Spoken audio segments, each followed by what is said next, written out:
You are watching the Nationals and this is the second season of Mobile Legends Bang Bang. Ang huling laban na nakaschedule para sa group stage bago mag-playoffs. Sa inyong lingkod, ako nga pala si Leo. Kasama natin dito si Honey Glaze and we'll be bringing you Signal Ultra Warriors versus Happy Feet Emperors. Honey Glaze, let's talk about the stakes here. Ano nga ba ang pinaglalaban ng dalawang teams na ito? Grabe, sobrang laki ng paglalabanan dito. Sobrang crucial ng game na ito for Signal Ultra Warriors, lalo na't kailangan nila lahat ng points na ito para makapasok sa playoffs. Again, 2-0 ang kailangan nila against HFE na patuloy lang din nakakapagpatunay na kaya nilang mabuuin yung personality nila throughout the league. What a trial by fire dito. Nahulma ang professional experience ng isang team na ito, Happy Feet Emperors. But again, you mentioned it already, Signal Ultra Warriors, this is their chance to make it into the playoffs, and even that might be a coin toss, a die roll if you will, isang sugal dahil makakatay lang nila ang SEO, the STIU Olympians, if ever they do reach that 15-point mark, dahil magkakapata sila and then we'll just cross the bridge when we get there if ever. Ladies and gentlemen, here we go. Let's check out what this day has been looking like so far. This is day 15, the last scheduled day of the group stages at the Nationals before we go into playoffs. Kaagaling lang natin sa mahabang laban. 3 games between the Eagles and Omega. And of course, now going into Emperors versus Warriors. Real quick, balikan lang natin. Honey Glaze, what did you think of that 2-1 victory by LPE? Ang daming nangyari, Kuya Leo, doon sa nangyaling yun. Doon sa matchup na yun, we've seen a Digistrat and we've seen Laos Autogroup Playbook Esports dominating 2 games against SMO, kung saan hindi natin gaanong ina-expect yun dahil nangunguna sa standings natin, nangunguna sa rankings dito ang Smart Omega. And here we are onto our group stage standings. Nandito pa rin sila, namumuno with 22 points. Malayo pa rin talaga ang lead ng SMO. Hindi mapagkakaila. Dahil ang Bren Pro 4 points away with no matches left. As we did say, ito na ang pinakahuli. HFE versus CUW. And after that 3-game series, that puts Eagles comfortably at spot number 3. Wala nang makakalaban sa kanila. Wala nang magpapaalis sa kanila dito. So they are seed number 3. Ang tinatanong na lang natin sinong kasama nila doon sa lower bracket semifinals. It's the best of 3 happening next weekend. Honey Glaze, check this out. Nakalak na, kasado na. Omega versus Bren Pro. What a rematch! Can you believe it? Ito yung rematch natin nung MPLPH Season 6. And then, down at the bottom, it's a story of new stars. It's teams trying to prove themselves and, grind up into that grand final. Honey Glaze, sino nga ba? SEO or CUW? I think yung bola talaga nasa court ng Signal Ultra Warriors. What do you think? What do you think is going on through the Emperor's mind right now? Sila yung kalaban ng Signal and basically yung kinabukasan ng Signal Ultra Warriors nasa kamay nila. If ever they don't force a game 3, then matik, they are gonna have the tie. But the Emperors also just have much in stake. I gotta say na wala na rin siguro talaga mawawala for HFE dito sa huling series natin against CUW. But still, dito na pa rin naman papatunayan ng HFE kung paano nila nalusutan yung mga teams na ito, kung paano nila nabigyan nga ng 2-1 dito yung SMO dahil hindi natin na-expect din, lalo na yung games natin kahapon. Ang ganda ng pinakita ng HFE, although na 2-0 sila ng Bren Pro, HFE almost won the first match at doon nila napakita na may ibubuga talaga ang Happy Feet Emperors throughout the Nationals. Yep, speaking of ibubuga, tingnan natin kung ano nga ba nangyari dun sa huli nilang pagkikita. Last time they met, Signal Ultra Warriors and Happy Feet Emperors went 3 games as well. Una-unang nakascore ang Emperors noong November 26, 2020. Which seems like forever ago, pero last month lang to. Tapos binawian sila ng Warriors. Sabi nila, okay, amin na tong last 2 games. Pero Honey Glaze, kung maulit ito sa araw na ito, itong oh wow, it's the 13th of December, on this Sunday evening, kung maulit ito, it's still goodbye to the Warriors. Imagine that. What if the Emperors end the season like this? They end the season strong, regardless of whether it's a 2-1 or even a 2-0, and they put it in their bucket list, no? napigilan namin ang Signal Ultra Warriors sa pagpasok sa playoffs. Oh man, ang laking bigat nito para sa side ng Signal Ultra Wars dahil ang laki ng kailangan nilang buuin para lang makuha nga yung slot nila against LPE na naghihintay na lang para sa kanila. And masakit din ito for the side of STI since may chances din na mag-tie up sila with 15 points. Yeah. And that being said, let's now look at the faces of these young men who have been working so hard this season to get acclimated to the pro scene. Ladies and gentlemen, ito ang Happy Feet Emperors. Who, by the way, last season was represented by a different team. If you may know, mga tropa pips ni Ako si Doggy. This time, it's a team raised by Kong himself. Power, Isho, Kyle, Chichi, Rain, Japes, Reggie, at si Aljon. So far, Honey Glaze, it's been, couple of months since we started the nationals here. So far, anong pagkakakilala mo sa Happy Feet Emperors? Ito talaga ang hindi ko makakalimutan. Si Chichi with the Ling, with the Lancelot. Ibang klase yung paggamit niya ng core. Nandoon yung objectives, nandoon din yung responsibility niya bilang core. So, na-maintain niya lang yun throughout the early phases of the game hanggang mid-game. Nakukuhanan lang din, babawian lang din kagad sila ng tempo ng kalaban nilang team. So, dito natin makikita kung na-polish na ba ng Happy Feet Emperors yung mga ganong klaseng error para lang mapuntunayan dito sa The Nationals na pwede pa rin silang gumawa ng pangalan nila throughout the next season. Actually, you know what? The empires are not put up overnight. No, empires are not built overnight. Siguro not even a single season. Maybe next season when they come back around. But yes, I agree. Si Chichi, sa totoo lang, nung una kong beses siya napanood, sabi ko, uy, parang opportunistang korto. But no, to be honest, after all these games that we've seen, we've casted together, parang malupit na talaga si Chichi. As in, alam niya yung ginagawa niya. And those games that he runs away with his core, to help the Emperors either win or again force games that last 40 minutes.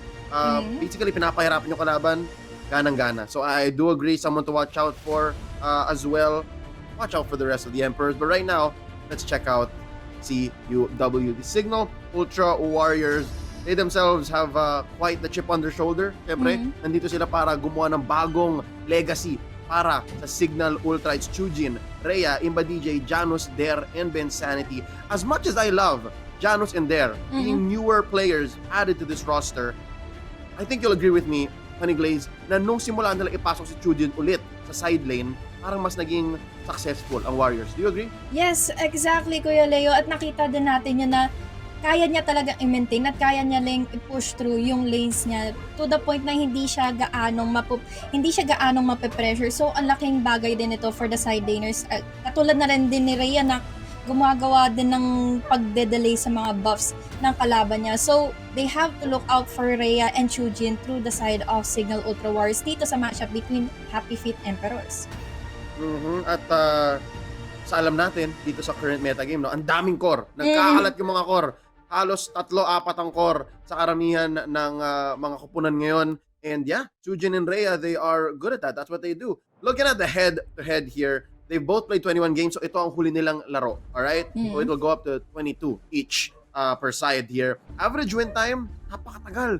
Para sa Happy Feet Emperors, halos 30 minutes. Pero itong Ultra Warriors, alam natin na kapag nakuha nila yung gusto nilang posisyon, they know how to finish really easy. What else can we see about this head-to-head here? Nakikita ko dito for the side of Happy Feet Emperors, nakukuha nila yung tempo nila throughout the mid to late phases of the game kung saan alam nila na kaya nilang panindigan yung power spike na hinabol nila with Chichi and kaya nila din lang kuhanin din yung power spike ng mga support mages nila. Although dito naman sa Signal Ultra Warriors, medyo masakit ito for Happy Feet Emperors dahil consistent kasi yung Signal Ultra Wars throughout the early phases hanggang mid phases of the game kung saan nag-invade sila ng mga buffs. Doon nila binabawasan yung paggala at pag-roam ng mga members dito ng kalaban nila.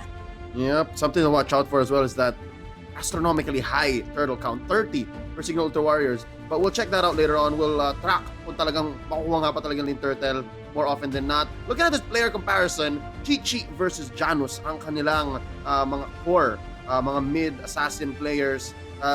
Each of them always played, no? Hindi sila sinasub out. And KDA on Janus is just much higher, but kill participation, Chichi, much higher, a nice 69 here. Honey Glaze, why do you think that is? Talaga bang ganun lang kalaki ang responsibilidad ni Chichi for the Emperors? Yun ang nagustuhan ko dito kay Chichi dahil alam niya na kapag may nakikita siyang kailangan niyang patayin at nakalusot mula doon sa burst damage ng mga kakampi niya and doon siya papasok with the Ling, bigla na lang siya magpe-finish voice and doon niya makukuha yung kills na yun. And I gotta say na ang laki talaga ng nagiging ambag ni Chichi kapag nakikita niya na kailangan siya at kailangan niyang gumawa ng paraan to go in the backlines para lang ma-pick off din yung mga nagbibigay ng burst damage throughout the backlines ng kabilang team. So I have to say na props to Chichi dahil na-maintain niya yung ganitong klaseng playstyle at dito niya rin mabubuo yung pangalan niya bilang Chichi ng Happy Feet Emperors. Yep, and looking at their hero pool, no, yung mga nagagamit nilang mga hero dito, sa kabilang dako naman si Janus, nakapag-Harit siya, which again has been building up stock. Parang nauuso ang Harit ngayon, whether it be side lane Harit na pinapakita ni Jake the Dog kanina ng LPE, or whether it's mid Harit na pwedeng support or pwede ring core na ginagawa nga dito ni Janus. Sa kabila naman, nagma-marksman. Nakita natin, may Claude, ito si Chichi. So pwede lang ilabas to. So, because again, Honey Glaze, in today's metagame, anything goes, parang lahat ng core yata pwede. Kung apat na core plus one tank, or apat na core plus isang digi, hope not. Parang gumagana, di ba? Kayang-kaya ng mga teams natin ngayon. And now, before we go into the draft, I gotta ask you, what do you think about the current meta game? Are you enjoying it? Buhay pa ba ang 1-3-1? Kasi parang puro core na eh. Paano ka magpa-funnel kung puro core? And so far, naka-counter ba to ng Digistrat? Is the Digistrat as valid as you think? First, let's talk about cores. Nakita natin kanina na medyo na hindi naging maganda yung performance ng isang Digistrat dahil alam ng SMO kanina kung paano nila ka-counterin yun. Nakita nila yung butas ng Digistrat. So, most of the time na hindi yun pinapansin ng mga members dito ng Smart Omega, doon sila nakakakuha nga ng tempo din against LPE kanina. So, tama ka Kuya Leo na iba't ibang klase na talaga ng course yung lumalabas dito for our meta, and I gotta say na nakakatakot na rin as a tank player dahil hindi na gaano din napapansin yung Atlas and yung Kufra dahil mas naglilin tayo towards the side laners na kaya din makapag-tank, kaya din makapagbigay ng sets and damage throughout the phases of the game. Yep, and again, it's not just one type, no? Dati natutuwa ako nung ang uso ay assassins dahil ang daling pumili ng high loss, tapos wala na, kayo na bahala, sige, pabulin nyo ako, see what happens. But right now, since nauso nga ulit ang mga Lunox, nauso ang mga Eudora, Kadita, Parsa, is just miserable, right? Even again, as a tank player, nahihirapan ka na magdesisyon. And right now, it seems like tanks are a secondary thought. Parang iisipin mo muna side lanes, support, core, saka mo kunin yung tank. Parati natin nakikita to na parang kung hindi yan back siya na pwede mag-side lane, iisipin mo yung tank mo medyo nasa dulo na. And so far, that's how the drafts have been for a lot of our games. I gotta ask you now, between these two teams, Signal Ultra Warriors and Happy Feet Emperors, anong magiging mga priority nila? Here we go, we're gonna go into the draft real quick bago natin tignan to, Honey Glaze. I wanna hear your thoughts. Signal Ultra Warriors, anong una nilang posisyon na sa tingin mo i-fill up? I gotta say na pwede dito i-priority ng Signal Ultra Warriors yung Benedetta. Nakita natin yun with the playstyle of Rhea. Nando-dominate niya sobrang nado-dominate dito ni Rhea yung jungle side ng kalaban nila. So, dito kailangan bantayan ng Happy Feet Emperors kung ano ba yung dapat nilang i-ban at kailangan nilang bantayan for Signal Ultra Warriors dahil ibang klase ang playstyle dito ni Rhea from the side of the Warriors. That's an interesting answer. Kasi ang iniisip ko na talagang binabantayan ng karamihan lalo na itong huli ko nakita itong Signal Ultra Warriors, this was what, a day or two ago? Kasi nga, we're doing 5 days straight, guys, of broadcasting dito sa the Nationals. Nalala ko nung nakalaban nila ang STI Olympians, takot na takot sila kay Valir. Valir ni Imba DJ. You think Emperors are gonna do that as well? Either nanakawin nila yung Valir or ibaba nila. Ito, last pa, no? Pwedeng Valir to. Hindi ko rin masabi dahil nakita natin yung Emperors dito, tinatanggal na nila sa listahan yung mga nakakapag-invade ng mga bushes or kaya ng mga jungle side nila. So, pwede pa nilang i-ban out si Valir, but mas probably gusto ko talaga makita dito na maban out ng Happy Feet Emperors yung Benedetta kung sakaling hindi nila pansinin yung Valir ng Signal Ultra Warriors. Agreed. Pwedeng Benedetta yan. But that does open up one more tank. That does give Bensanity the choice to go Hilda. Kung makalusot. Kasi nga, iniisip ko rin tama. Look at what they're blocking out here. Yung mga heroes na pwedeng mang-asar ng buff na kung pipilitin ni Chichi magling, ay hindi siya makakaporma. So again, it just makes sense. It's just a Benedetta. There you go. So, open ang Hilda, open ang Valir, open ang Parsa. There you go. Open ang Khalid. Ang dami pa actually. So, now the Emperors, they might pick up a core now. Makaagahan nila, bilisan nila to. Ganito kasi yung playstyle ng Happy Feet Emperors. Kuhanin nila yung 2 solid core heroes na pwedeng makapagbigay ng burst damage. Pero ang ganda na rin ng sagot nila dito with the Khalid para lang makapasok din onto the backlines. Mapwestohan nila si Parsa at mapigilan yung kanyang feathered airstrike. And ang ganda nito, Chichi with the Lancelot once again. Just to go in ng dire-diretso lang onto the backlines para makuha niya nga dito si Parsa. But ito ang isa pa sa sakit ng ulo ng Happy Feet Emperors, makakatapat naman nila yung 1-1 ng Warriors. Yep, that's the Chujin special, ladies and gentlemen. Ang tagal na. Bago pa mauso tong multi-core metagame, nagwa 1-1 na si Chujin sa side lane. Alright, so that's, I guess, another key to their victory. But now, Lunox! So much damage output ang nakikita natin agad for the side of Happy Feet Emperors. At ang maganda na lang dito Happy Feet is ma-maintain nila throughout the early phases of the game para hindi nila mabigyan dito ng spasyo, ng time ang Signal Ultra Wars kumuha ng kanilang mga resources. So, I'm excited for the last 2 picks dito ng Happy Feet Emperors dahil ang laki ng burden dito ng Signal Ultra Wars para makuha yung 2-0 streak para lang makakuha din ng slot sa playoffs sa December 19. Yep, all in to all in ang iniisip ng Signal Ultra Warriors. Happy Feet Emperors, they just need one win and they knock out the Warriors from any chance of getting into next weekend. Right now, bans muna, tatanggalan ng Emperors ang Warriors dito or kahit sila hindi nila kailangan to sa totoo lang. So this is great. This is a free ban for them, the Harit. Warriors though, parang pwede pa nilang gamitin yung Harit. Kulang pa sila ng hero para kay Janus. And right now, that's going to be the Leomord. Okay, last time you saw Leomord? I've seen Happy Feet Emperors use the Leomord and nakakuha din siya ng Maniac against Bren Ebro, but still, Leomord is a Leomord na kaya din makapag-maintain throughout the mid and late phases of the game na may power spike din siya kapag hindi siya gaanong na-pressure throughout the side lanes, but still, siguro parang sayang din yung pagkaban dito ng Signal Ultra Warriors, pero ang laking din nun, bigay din nun for the rest of the heroes na pwede pang kuhanin dito ng Signal Ultra. Kung Leomord yan, ang sikip eh. The Emperors, what they can do is if they force the Leomord again, if it did score a Maniac, as per your memory, then definitely ang kalid to. So medyo basa na masyado. So I guess you're right. Mas maganda ang bans ng Emperors ngayon. Gotta say, kudos to that. Hayabusa and Harith. Ngayon Warriors, isa pang tapos na ulit ng Emperors, wala pa silang support. Unless magsusupport ng Lunox, but again, you've seen Lunox do so much better in the gold lane. Yeah, and doon kasi siya kumukuha ng power spike niya para lang since na-maintain niya rin ng sobra yung off lanes, yung side lanes, doon natin na makikita na hindi talaga mapapauwi ng kahit sinong off laner na makita natin throughout the game. So, maganda ito for the side of Happy Feet Emperors once again taking the X-board dahil hindi gaanong madaling ma-burst down dito ang members from the side of Happy Feet Emperors. Happy Feet Emperors, they have got good coverage. Ang ganda. Ang dami nilang engagement options. May initiate sila, may counter-initiate sila, and may burst so far. The Warriors, what they need is not this. 3 marksmen? I don't think so. Wag yung Hanabi, wag ganyan. Unless, sobrang mababaliw ako talagang piliin nila to.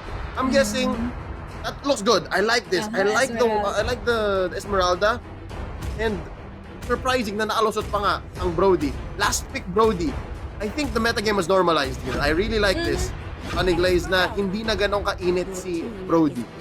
Yeah, and bibigyan siya ng emphasis throughout na pwede siya makapag mid lane and pwede rin siya makapag side lane. So, ang ganda kagad dito ng burst damage na binibigay ng Signal Ultra Warriors. Kaso, for the lineup of Happy Feet Emperors, kung itutuloy pa nila itong load, ang hirap din nilang hulihin. Wala masyadong crowd control dito for the side of Signal Ultra, but still, Chang'e naman na mapupunta for the side of Emperors and they so much damage din throughout the early phases of the game. Maganda dito for Happy Feet talaga is tuhanin nila yung lahat ng, i-abuse nila yung early phases of the game dahil dito magkakaroon ng power spike kahit papaano si Lunox and the Lancelot from the Emperors.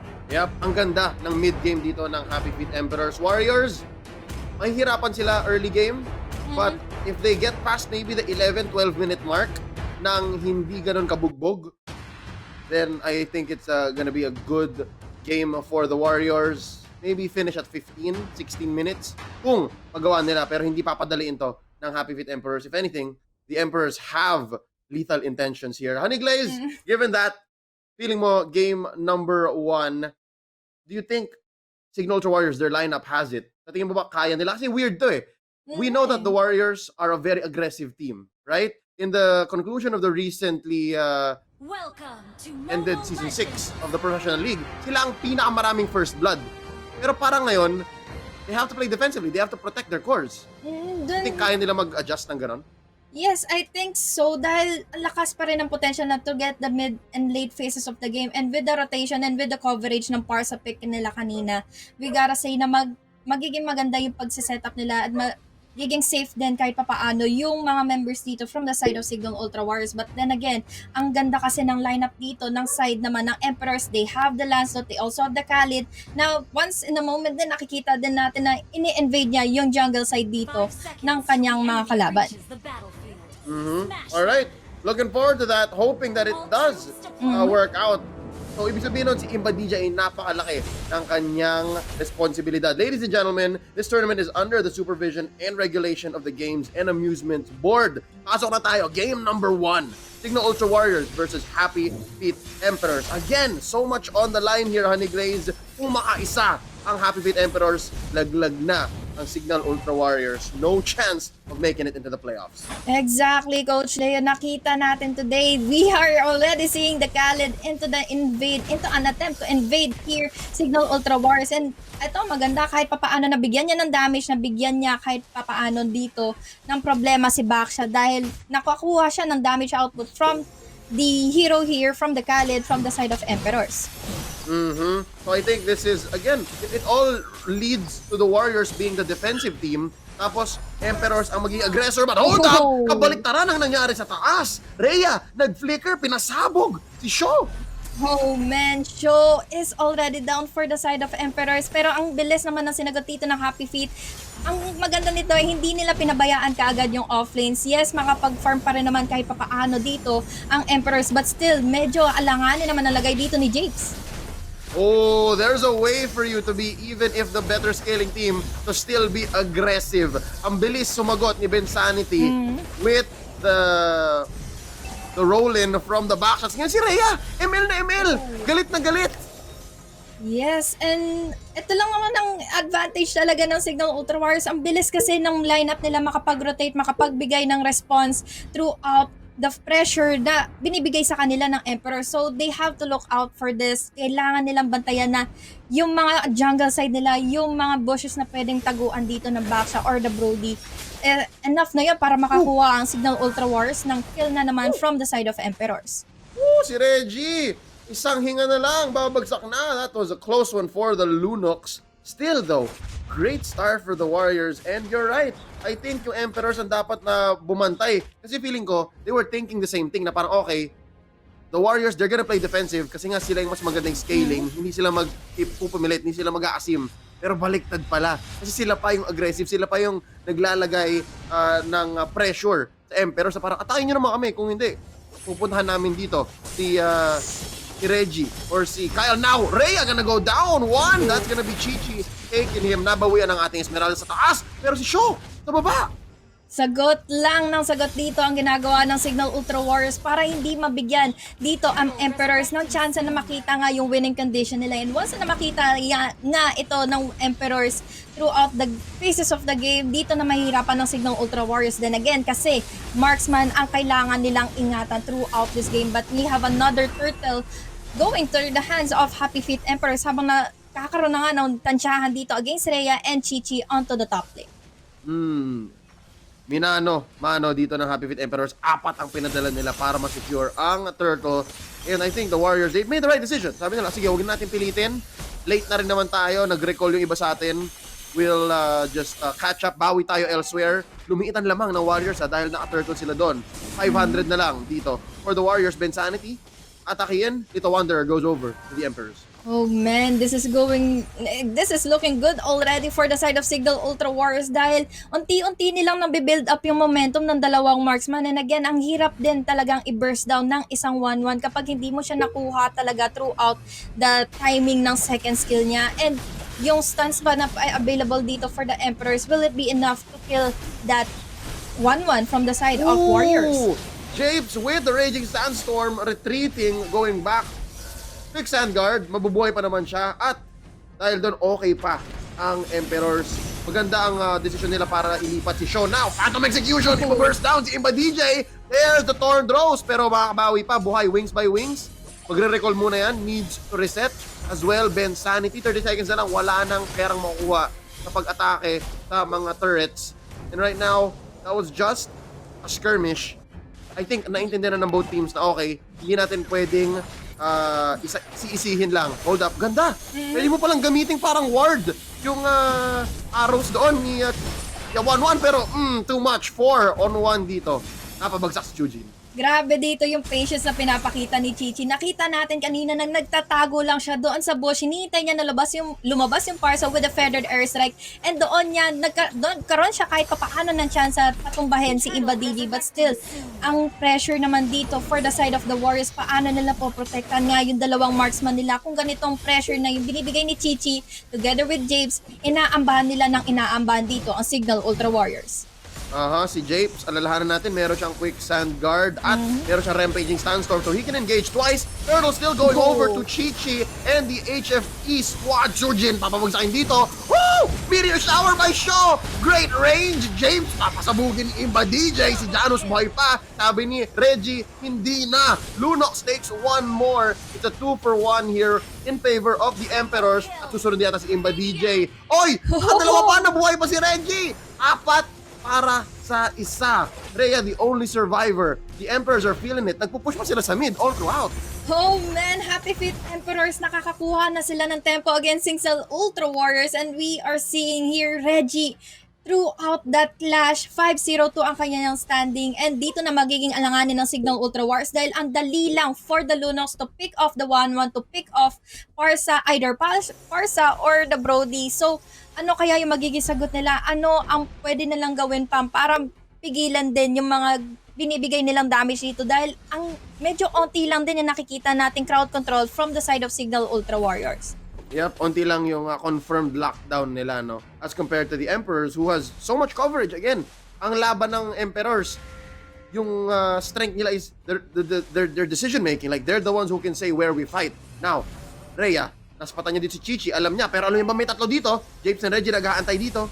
May masamang balak. Rampaging Sandstorm papasok. Reggie with the damage and they disengage. Sabi ni Rhea, si bala kayo, inyo na yung tore. Basta ako. Ilang ako dito. Mamba out na lang muna for the Esmeralda pero nakikita natin ngayon Signal Ultra Warriors sila yung nag-group up at naghahanap ng timing to get a chance to kill the members from the side of Happy Feet Emperors dahil nakikita natin ngayon ang pang setup lang nila si Imba DJ and once wala na yung feathered airstrike na yan, hindi na sila makakakuha ng coverage to deal a lot of damage against Happy Feet Emperors dahil nandito nga si Lunox, nandito din si James dealing stuns and crowd control pero mukhang nadelikado naman dito ang pwestuhan ni Japes against 4 of the members of Signal Ultra Warriors. Oh! Grabe naman yun! Na-bait pa! Buhay ang ating kalid! Japes survives, takes down Janus in return. Chichi, isa pang turtle, still 100% in this current game. 3K gold lead, give or take, for the Emperors, pero makapag-push na baba si Chujin. So far, I think ito nang gagawin ng Warriors is full on defense mode. Alam nila, sige, 4-1 na lang tayo. Kung gusto nilang bisitahin si Chujin, bahala sila. Pero tayong 4, sama-sama muna. Kasi kung hindi, makukulong tayo. Purple, nanakaw ni Chichi.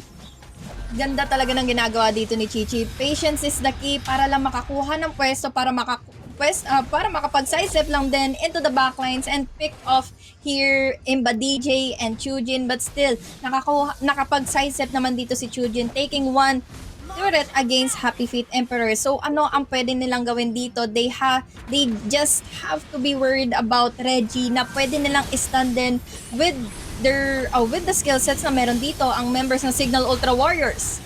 Ooh, si Bensanity gonna go for the Puissance, but it's not enough. Even Chujin's gonna die here. Di siya nakapag-crossbow of Tang. Papasabugin din sa baba. Si Imba DJ. Kyle, still alive. Oh, Pops, Immortality. Imba DJ saan pupunta? He's gonna go wings by wings out. Disengage. And even with that, 2-0 pa rin ang nakuha ng Emperors. 2 kills plus the free turret. Pero makapush naman sa taas si Rhea. Parang ganito na lang yata Honey Glaze muna ang galawan ng Warriors. We get what we can. And we're gonna sacrifice along the way, pero kapit muna hanggang umabot tayo sa power spike natin. Delikado yung DJ! Phantom Execution! That's gonna be the Rampaging Sandstorm sa ilalim ng Torre. Back siya though, Insanity with the Puissance Show. Meteor Shower, buhay pa si Jake, buhay pa, disengage. Oh, hirap kahit sa loob ng sarili ng jungle at sa ilalim ng sarili ng Torre. Delikado ng Warriors. Oh man, Warriors definitely being pressured so much by Happy Feet Emperors. Sa coverage kasi nang binibigay dito ng Meteor Shower ng isang Chang, nahihirapan dito ang Parsa na paano mai-evade yan pag nagbigay ka na ng Feathered Airstrike. Yes, nabibigyan mo ng damage output dito ang Happy Feet Emperors, but still, yung sagot naman dito ng Chang, bibigyan ka rin ng damage with the Meteor Shower, and we have the first level Lord. Hindi na magpapatumpik-tumpik pa Emperors dito. Kukuhanin na nila ito, or kaya ibebait nila dito ang members ng Warriors dahil isang pagkakamali lang ng Warriors dito, magkakakuha na rin finally ng solid winning condition ng Happy Feet Emperors against the Warriors, but still onto the top lane. Nagpe-pressure naman dito na malala si Esmeralda, kaso nga lang ang sugat nun is the first level Lord. Nasayang lang din yung pag-push dito ng Esmeralda from the side of the Warriors. Rinabaho lang ni Rhea, and I think that's the best thing that he can do. Just farm up, alleviate the pressure, as in tanggalan ng waves. If ever, parang best case scenario nga para kay Rhea, mapush niya para ma-counteract lang yung Lord. Pero syempre sinamahan muna ng bahagyado ni Shaw. And right now, ang ginagawa ng Happy Feet Emperors is pressuring all lanes. Ginugulo nila yung Warriors. Ano ba? Play defensively to save yourselves, to farm up, or play defensively to save the map? Right now, nasa Warriors ang decision na yun. And so far, none of them are good decisions. Since all of them force them into the back foot. And the Emperors, they're feeling it. Oh my God, Honey Glaze, nasa loob sila ng base. Ina natin.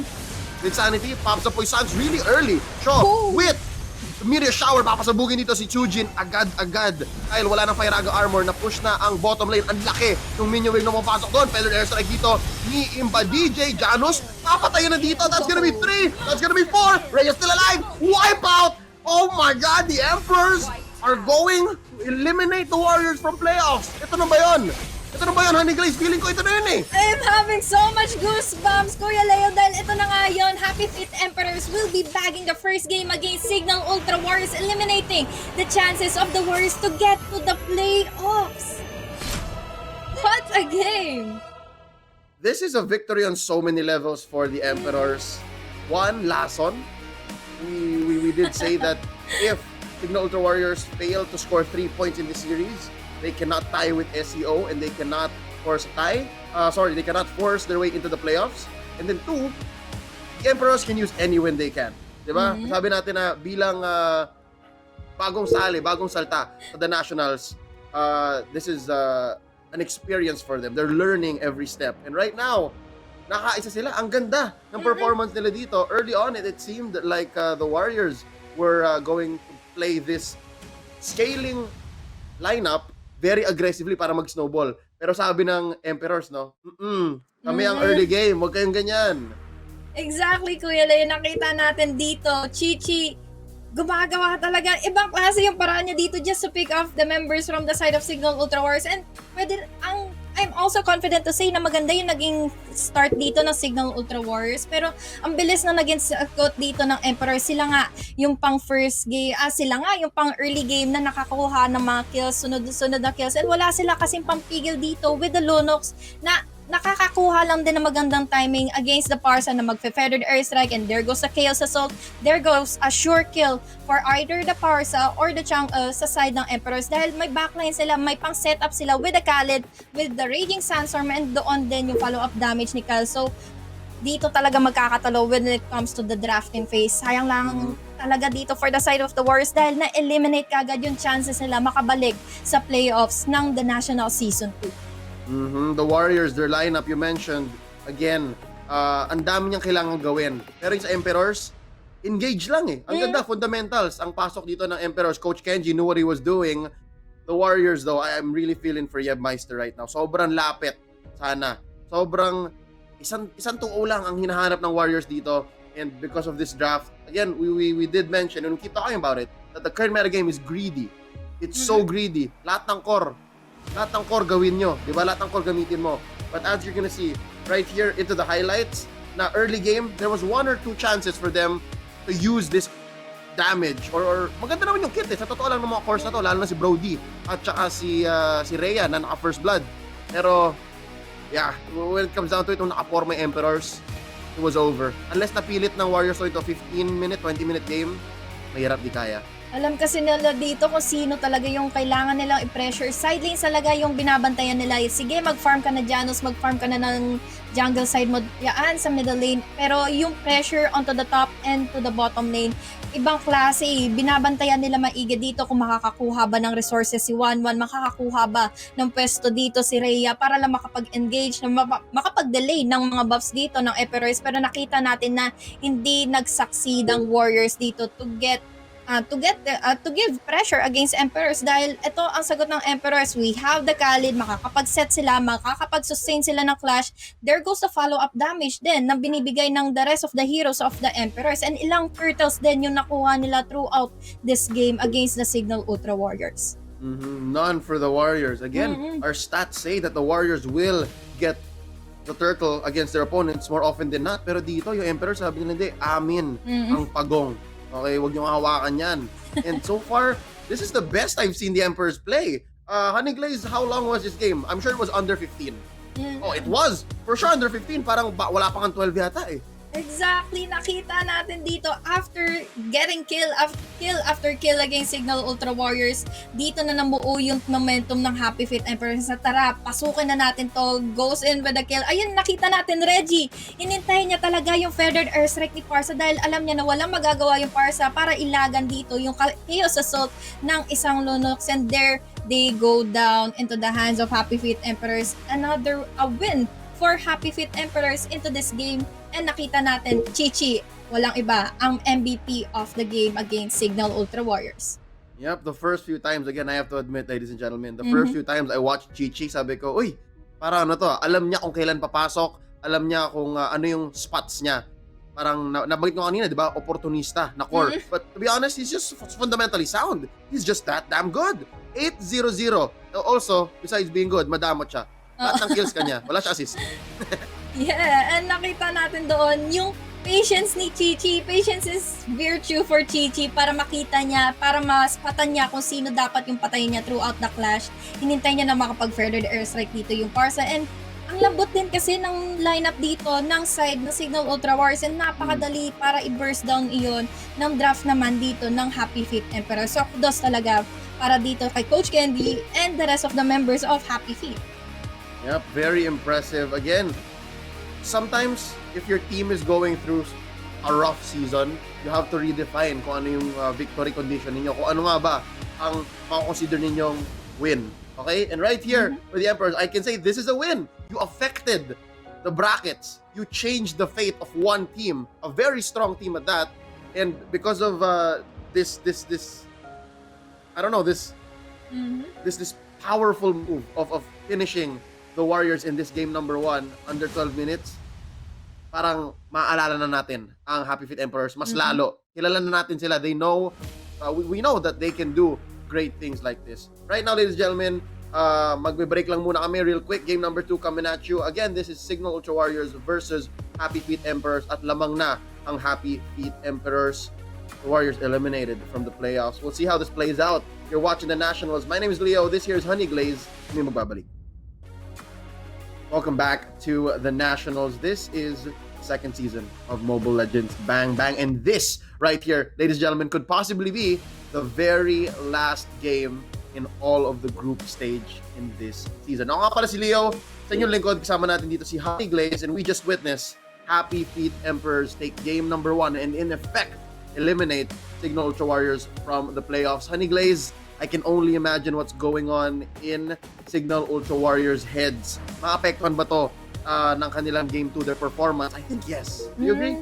I surely agree, Kuya Leo, dahil natanggal yung chance nila makakuha pa ng spot into the playoffs dahil 4 lang din kagad talaga yung kukuhanin natin para mag-advance sa playoffs. And nakita natin yung bracketing na hinintay na lang yung pang-4 na slot, LPE, nakakuha na sila ng 3rd slot nila into the playoffs.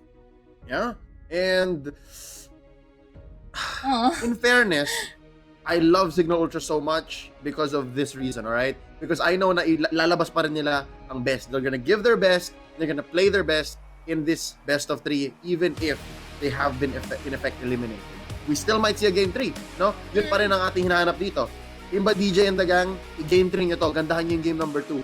Because I think they're that kind of a team. As in, solid sila. They respect the competition. They respect their opponents. But even then, I feel like this is a brand new HFE. Feeling ko para silang na-reincarnate, na-reborn, na parang, ay, kaya pala natin mang 1-0 ng Signal. Let's go, ulitin natin. Diba? Kasi Signal Ultra have been doing great things in the past days of the Nationals. And HFE, they have nothing to lose in all to gain. So feeling ko, yun ang nakamotivate sa kanila. And nakakatuwa dito for the side of HFE naman is may aabangan tayo. May aabangan tayong bagong team na pinapatunayan na nila throughout this long weekend ng the National Season 2 and nakakuha sila ng win against SMO. Doon pa lang natin mapapatunayan na HFE, aabangan natin yan kung paano ba aariba muli yung kanilang team after this National Season 2. Yep, 2020 hindi pa tapos. Alright, some of us come out of this year which has been a roller coaster to say the least, much stronger and much better. I think Happy Feet Emperors are one of those things na pinagdaanan nila ang mahirap na bracket ng the Nationals ngayon. 6 teams, all of them very, very strong. And then, one of those teams, you know, here comes the little penguin that could, no? HFE, bago kami, kilala nyo kami. Pero first time namin humarap sa mga ganitong klaseng teams. Renny Pro, Smart Omega, LPE, Signal Ultra, and even STA Olympians who themselves have been grinding in the underground scene for the longest time. And now, here we are, nalaki na natin ang top 4. But with that being said, let's just enjoy the rest of this evening. Let's enjoy these upcoming matches. Question mark, baka nga match na lang. Here we go. Game number 2, Signal Ultra Warriors on the play. Emperor sasagot. Ito rin mga unang bans, Honey Glaze, Selena, Parats, Emperors, tinanggal nila yung Johid. Feeling ko, one more time, tanggalin nila yung Benedetta eh. That might have been key. Yes, and for sure tatanggalin nila dito pangalawa is the Natalia dahil may ino-open up silang space for Chichi. Nakita, ay ito na nga, Natalia ban for the side of Emperors dahil alam nila na kailangan ni Chichi kumuha ng space throughout the jungle para makakuha din siya ng enough resources at maisa niya yung side laners or kaya yung mid support dito ng side ng Signal Ultra Warriors. And in addition to that, I think Emperors, they don't have to change a thing. Feeling ko just play the way they did game 1 and then open up for adjustments. Learn from what the Warriors threatened nung early game. Tapos ituloy lang nila kasi maganda yung fundamentals ng Emperors eh. Diba kung si Hit ng SMO, si Mr. Fundamentals, itong Emperors, meron silang fundamentals. Naiintindihan nila eh. They know how this game works. And the way Chichi has been playing, siya yung sabihin nating siya yung period. Siya yung mighty band dito sa side ng Emperors na parang just putting everything together, and if they know how to engage, that's it. Just enable Chichi and they're tama. Yan na. They ban the Benedetta. Yeah, and dito natin makikita another game na parang deja vu na lang din, Kuya Leo. We have Esmeralda for the side of Signal Ultra Warriors. Happy Feet Emperors. Kalin na naman ba ito? And the Lunox? But we have here a link secured for the side of Emperors. Ibang klaseng Chichi na naman na makikita natin for HFE throughout the second game against Signal Ultra Warriors. Ibang flavor ng Chichi ito. Yung kanina, yung kanina lethal. As in galit, no? Na parang assassin talaga, 8-0 ka ba naman? Diba? But this time, he can affect the map much better as compared to the Warriors now who is also changing their strategies. Meron na sila ngayong Lancelot, which Janus will use. And then, hindi natin alam kung side lane Cho ba ito or tank Cho. Dahil ang hinihintay natin dito for the side of Happy Feet Emperors, will this Lunox be a side laner din ba? Or possibly support Lunox dahil ang laki ng posibilidad nila na makakuha ng early game advantage against Signal Ultra Wars dahil Ling is still a Ling na makakakuha ng kill throughout the backlines. We have this so much burst damage with the use of the Lunox. So, ano kaya yung pwede pang sagot dito ng Signal Ultra Warriors? They banned out this X-board at sa Emperors naman, Hilda ang binan nila. So, meaning to say, ayaw talaga nila ng mga heroes na makakapagbigay ng problema dito kay Chichi para makuha niya yung certain power spike at dinagdagan pa nga ng isang Valir. Ang ganda! This draft, Honeyglaze, this draft, what this says to me is it's all on the Emperors. Yung Emperors ang may hawak ng bola ngayon. Because look at this. They got rid of all the heroes that can mess with Chichi. Diba? Tinanggal nila yung Hilda, tinanggal nila yung Johed. Tapos, tinanggal nila yung Benedetta. Tapos, respect ban na lang dun sa Valir. As in, hindi nila iniisip eh. Like, we're not afraid of anything specific. So, we'll just take out the Valir. Ganon ka-open ang draft para sa amin ngayon. And of course, on the side of the Warriors, rinespeto nila, natakot sila doon sa X-board ni Kyle kanina. Na napakaganda nga rin naman. I mean, behind Reggie's Lunox and Chichi's Lancelot, ang lakas din ng X-board. So, this totally makes sense. Yeah, and kahit kumuha pa dito ng parsa ang Signal Ultra Warriors, sobrang enough naman yun for the Emperors na nakita natin kanina ilang beses nilang pre-measure out dito yung parsa ng Signal Ultra Warriors. And ito, ang bubuo sa Happy Feet Emperors, we have the back siya. Ang ganda kaagad ng lineup dito ng Happy Feet Emperors. Ibang klase yung pangalan na gusto nila buuin dito, but still, Signal Ultra Warriors, we still have 2 heroes left. I think that's going to be mid support na yung hinihintay natin and another side laner na pwede pang tumapat against the pressure given by this lineup ng Happy Feet Emperors kahit kulang pa sila ng isa. Yep, I think Harith is still open. Harith is still out there. Pero open pa rin si Farsa. And there you go, that's their tank. Akai, so ibig sabihin, side lane show ito. Or a roaming show. This is okay. The Warriors know what they're doing. For the Emperors though, ang wala pang hero dito, si Sho. They need their gold laner. Sino pa ba? Kasi side lane na to si Reggie eh.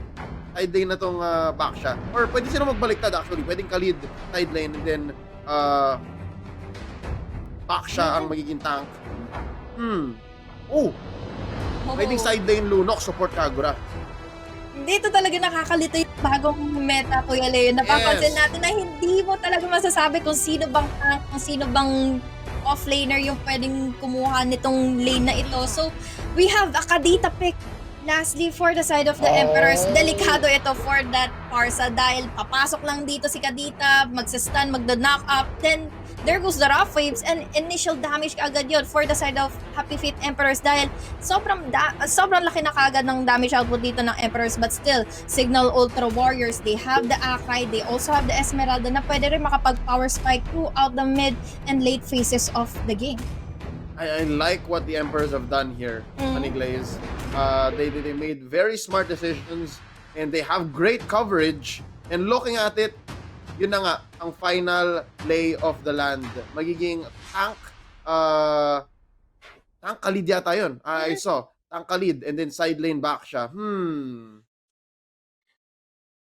Tapos ang ginawa nila, I think, Chujin Esmeralda. There you go, Chujin Esmeralda. So, safe lane na sila. So, naintindihan nila na kailangan mag-scale talaga ni Chujin. Yes, and ano kaya yung magiging sagot dito ng Signal Ultra Wars dahil hihintayin pa nila syempre makapag-power spike yung isang Parsa and especially yung Esmeralda din na kahit paano masustain niya yung damage na bibigay nila dito dahil Lunox ang makakatapat niya with the Chaos Assault plus makakatapat niya pa dito is the Baksha na pwedeng maka-counter out talaga yung Esmeralda ng Signal Ultra Warriors.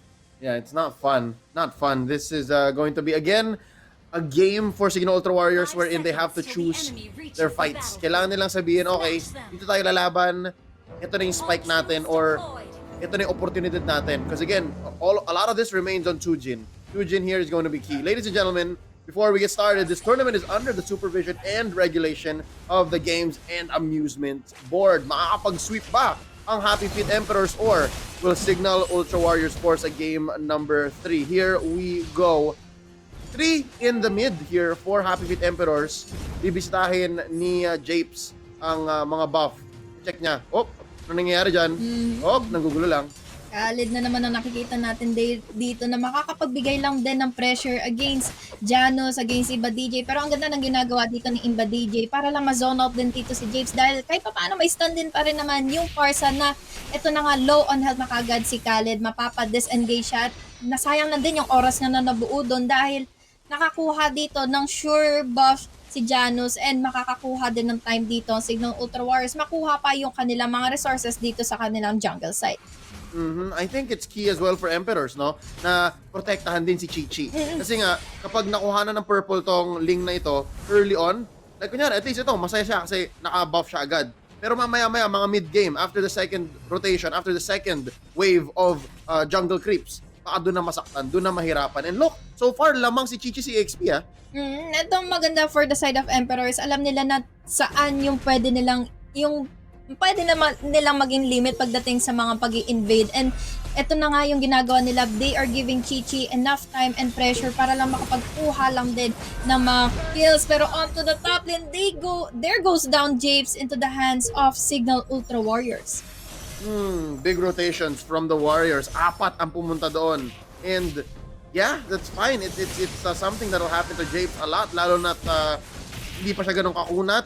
And it's not under good circumstances. So that's something that the Emperors had to learn the hard way, no? But real quick, may laban sila dito. Japes, still on, wala pang ult. Papasabugan dito ng Thorn Rose. In comes Chi-Chi from the backline. Show, medyo nanganganib. Oh! That's going to be the Order of Brilliance to save him. Chujin, hindi pa nag-cooldown ang Falling Star Moon. That's gonna be a disengage. Skirmish lang. Magulo. Dito sa may turtle, 20 seconds away. Ang maganda dito for the side of Happy Feet Emperors, well, hindi sila gaano napauwi ng Signal Ultra Warriors after that skirmish, after that fight. When it comes to rotation, dito kasi lalamang talaga yung Happy Feet Emperors dahil more on na makapag-rotate sila, makapwisita sa mga side laners. Doon natin makikita na mabilis yung gold advantage nila against Signal Ultra Warriors. Reggie here. Oh, gonna go for the ult. Oh, gonna survive. Janus taken out though. Si Shaw. Napalakas coming in, rotating from top. And now, in mid, Chi-Chi, binibait out si Imba DJ, naghahanap. Rhea, ingat. Meron siyang full combo dito. Feathered Airstrike, zoning them out. Imba DJ, second game in a row na naka-farsa. Tingnan natin kung mas maganda ang hulog niya dito. Japes, wala pa rin. Rampaging Sandstorm. Are they gonna go for this turtle? Mukhang hindi pa. Hindi pa muna dahil alam nila na hindi pa ito yung tamang oras. Maganda dito for Happy Feet Emperors, nakukuha na nila yung tempo, yes, and na nakukuha na nila yung patience pagdating sa mga pinipili nilang mga clash against Signal Ultra Warriors. And I have to say na ang ganda ng ginagawang ito for the side of Happy Feet Emperors dahil na-open up nila yung space for Chi-Chi, na-open up din yung space for the objectives na makuha pa ng the rest of the teams nila. Oh, another big fight breaks out. As they get the turtle, Chi-Chi secures it. Papabagsakin dito si Ben Sanity. At boy pa, si Kyle. Muntik na yun si Kyle. Nagbagsak lang ng Revitalize. Oh, nice Tempest of Blaze to save him. Reggie gets some lifesteal. Goes behind enemy lines. Dito siya ngayon. Hinahabol ni Chujin. Falling Star Moon. Oh, gagamitin ang Cyclone Eye to Mamba out. And then rotate into attacking the outer turret energy shield. So far, so good for the Emperors. Though still behind about 500. Buhay na buhay dito ang dugo ng Happy Feet Emperors para lang makalamang against Signal Ultra Warriors. And nakikita natin ngayon, Signal Ultra Warriors hindi nagaanong malalim yung pinupush through nila against Happy Feet Emperors. Hinahanap na lang nila yung chance para makakuha ng kill. Hinahanap nila kung sino sino nale-left out pagdating sa rotation na ginagawa ng Emperors. Katulad na lang dito, onto the top lane, mukhang nanganganib na si Lunox. Oh no, Shaw, nahuli ng Hurricane Dance at hindi nakapag-order of Brilliance. Japes, medyo nahuli rin sa pag-trigger ng Rampaging Sandstorm, a free kill for the Warriors, putting them up to now about 1,000 gold. But Imba DJ mapapasama dito sa mid. Rhea, a little too late to join the party, could not save his support, his team captain. Pero ang story ang nasakas pa rin. Pinapressure dito ng Warriors si Japes as they retreat. Wow, Glaze, so far nagsasagutan na sila. This is better than game 1. Yes, and ito nga yung nasabi natin kanina, Signal Ultra Wars, alamin muna nila kung sino yung dapat nilang i-pick off. Katulad na lang nung nasa top lane, they went in for the Lunox and doon natin nakita na pwede pa rin kumuha dito ng tempo, pwede pa rin kumuha dito ng momentum ang side ng Warriors dahil every kill counts against Signal Ultra at nakikita natin na hindi na rin pwedeng magpasta-basta dito ng rotation na ang Emperors dahil kapalit nun is another objective for the side of Signal Ultra Wars and mawawala ng chance dito Happy Feet Emperors na makakuha ng 2-0 against the Warriors. Ito yung sabi ko na it doesn't matter much. I mean, scores-wise, it's just Signal Ultra Warriors will play their best. Ganun sila kakalmado. As in, sige, nandito na tayo. We're gonna try to win. Now, Kyle wants to go for it. Hindi niya pa rin makukuha. Bensanity, Hurricane Dance, palayo. Mabubuhay pa din si Kyle. In comes Japes and Reggie.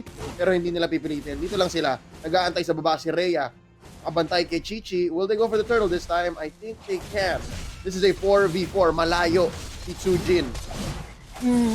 Kulang pa sila ng tao dito but there goes the retribution for the link pero sumagot naman dito ng Feathered Airstrike yung Parsa. Chichi will be cornered but we have the Jit Kundo Way of the Dragon airborne na dito si Kadita and will not be using that rough waves para lang makakuha ng kill but still Chichi is on the move just to get a triple kill. Mamimaniac niya pa nga yata ito kaso disengage na lang muna. Sagot dito ng Happy Feet Emperors. It's a 3-2 exchange in favor of the Emperors dahil ang ganda na naging rotation nila, ang ganda na nakuha nila yung kills na yun together with that turtle. But on the other hand, Imba DJ naman nakaganti rin kahit papaano kay Japes. Kala ni Japes, kaya niya na no? Nag-quick sandguard siya pero nabitin pa pala ng isang blast. May laman pa yung Feathered Airstrike. Right now, a mirror, delayed if ever, from Chichi taken down bottom lane. Ito ulit, panoorin natin yung team fight na yon habang nagre-recover ang dalawang teams. Nagsimula siya with a pick-off up top by Tsujin and then down bottom, minagulang dito ni Chichi ang buong kupunan ng Warriors na sabi mo muntik pang mag-maniac. Pero sabi niya, hindi, sige, wag natin pilitin tong kay Imba DJ kasi baka pamasama yung nasa Elam Tentore. But because of that, sabi ni Imba DJ, that's your first mistake. Right now, naghahabol na naman sila dito. Kyle pops the Poisons, pushing away Janus and Tsujin. Vincent sabi niya, guys, out muna tayo. We cannot engage. As these teams find more ways to engage. This is one of the disadvantage when you have the Akai. One mombo combo lang kasi yung pwede niyang gawin with the 1,000 pounder and the Hurricane Dance. But still, yung advantages na naman din na yun, mapipigilan niya rin yung pag-engage ng members dito ng Happy Feet Emperors. And maganda yun dahil pick-off after pick-off ang pwede rin gawin ng Signal Ultra Warriors against Happy Feet. And mahalaking bagay na rin yun for Signal Ultra dahil every kill gives them an opportunity makuha din yung winning condition nila at kailangan din naman nila na bigyan pa dito si Imba DJ ng space at ng time makapag-recover, makakuha din ng kanyang items. As you say that, nice pick off down bottom onto Tsujin. The Esmeralda cannot farm anymore. Hurricane Dance dito nagamit na ni Bensanti. Siyang papasabugin dito ni Chichi. Too late, they pop the Feathered Airstrike na convert straight from that 2-0 into the turtle pero mukhang huli na. Oy, kaya pa pala. 10 seconds left here for the turtle. Hindi pa siya naging lord. That's gonna be all turtles, I think, going over to the Emperors. Right now, habol si Janus. Tempest of Blade sa ilalim ng Torre. Uy, galing. I-frames, ladies and gentlemen. I-frames used here by Janus to survive. Grabe, sabi niya, tama na, Chichi. Grabe, kanina pa naman. 5-0 pa rin ang link na ito. Oh man, Chichi, aabangan ko talaga dito kung ano man ang maging future dito ni Chichi sa league natin na ito dahil ibang klase talaga dito yung galawan ni Chichi throughout the game. Nandun yung patience niya, nandoon din yung responsibility niya para lang i-pick off yung burst damage dealers dito ng side ng Signal Ultra Warriors and dito na rin nahihirapan ng Signal Ultra dahil anytime, anywhere, pwedeng pumasok dito si Chichi. Wala silang pampigils kay Chichi dahil nakikita natin onto the top lane. Rhea, medyo hands full na siya dito onto the top lane para lang i-clear out yung minion waves. Yep, hold up now. Napasabugan dito. Oh, wait, nice turnaround. Kala ko muntik na si Bensanity pero si Imba DJ pala may tinatago. Meron siyang dynamite. And that's gonna be 2-4-0 here. Reggie and Shaw taken out just like that. Now, the tables seem to have turned, Honey Glaze. Parang yung engagements nasa side ng Warriors, parang sinasabi nila, hindi, tayo ang magsasabi, tayo pipili. DJ, ikaw magsabi kung kailan. And so far, gumagana itong hatid strategy nila na parang either si Rhea or si Bensanity ang magsabi kung kailan lalaban, and then they do it. Now they pick off Kyle. Easy. Sarap ng kill na yon for the side of Signal Ultra, but still Chichi against Rhea naman ang nagkatapat dito onto the top lane. Hinabol niya pa rin with the pinch voice. Rhea might go down dahil nakatapat niya pa rin dito si Khaled. Makakauwi pa nga ba dito si Rhea dahil dalawa ang nakakatapat niya against Emperors, but still ang ganti naman dito ng Signal Ultra. Sige, kuhanin mo Rhea yung attention nila. Inner turret will be into the hands of Signal Ultra Warriors onto that bottom lane. Yep, di nila kaya si Rhea. I mean, so much mobility on that show. And yes, nagamit niya na yung flicker. And medyo ubos yata yung energy ni Chichi doon. Kaya hindi nila sasayangan ng oras. That really would have been what Signal Ultra Warriors wanted anyways. Right now, si Bensanity, naghahabol dito, still wants to pin down Japes. And just like Rhea, no, ito rin, medyo malito kung pipilitin yung kalabanin si Japes. Now, Chichi and Reggie wants to find a fight here. Pumuposisyon sa baba, sagutin muna ni Chichi si Rhea once more. Round 2, here we go. Tempest of Blades, nasagot na. In comes Kyle, misses the stun. Oh, he's gonna get it. One more. Oh, boy pa. There you go, finally. Taken out. Monster kill, wala pa ring patay dito para sa Warriors to take down Chichi. 6-0. We'll see how far they can take this. Ang ganda ng positioning ng Warriors. They have good map control. They're forcing it to be blue as much as possible. Pero another skirmish might happen dahil sinisimulan na nga dito ang Happy Feet Emperors, yung first level lord, and opportunity na naman yun sa kanila dahil kulang ng isa ang Warriors dito, and they might possibly won't be able to steal this lord dahil meron pa naman dito ang retribution for Chichi, and there goes another zone from the side of Kadita dahil hindi naan si Parsa dito makapagbigay lang ng kanyang feathered airstrike. Ooh, mukhang all-in. Tempest of Blades here gonna be used. Chichi secures the Lord. And Bensanity is gonna go down. So does Janus. Ladies and gentlemen, currently a 2-0 ang trade dito ng Emperors. Lamang sila versus the Warriors. Now, Sujin running away. Dave's gonna try to force this. Baka siya pa ang mapasama. And that's gonna be true. Baka DJ to. Taking him out. That's 2 for 1. The winning condition for the side of Emperors dito, ang laki na ng binibigay nila, ang laki na ng pwede nila ditong kuhanin against Signal Ultra Warriors. And again, this might be it for Signal Ultra dahil nawawalan na sila ng chance na makuha pa at ma-defend pa yung kanilang base kapag binigyan pa nila din dito si Chichi ng opportunity. I-take down dito si Esmeralda, Ardor, or Forza onto that bot lane. Pero Rhea, sobrang mali ang nakita nating galawan dito dahil napatay siya kagad with the one-hit delete from Reggie. Reggie gets another kill against Rhea. And that's what's scary about Reggie, no? Again, there's a reason why Kadita, ladies and gentlemen, has been picked up more often now. It's because of how the hero can engage, can go in, have a solid amount of CC and survive dahil may lifesteal siya paglabas niya. And right now, mukhang mapapasama dito si Kyle kahit na naka-poisons ka, kapatid. Marami yan, 4 yan, huwag mong pilitin. Huwag kang makulit. Now another one. Reggie goes down. Sujin gets the kill. They're gonna force it onto Sujin. No, kulang na sila. Emperors, 3 na lang. Lahat sila nasa mid.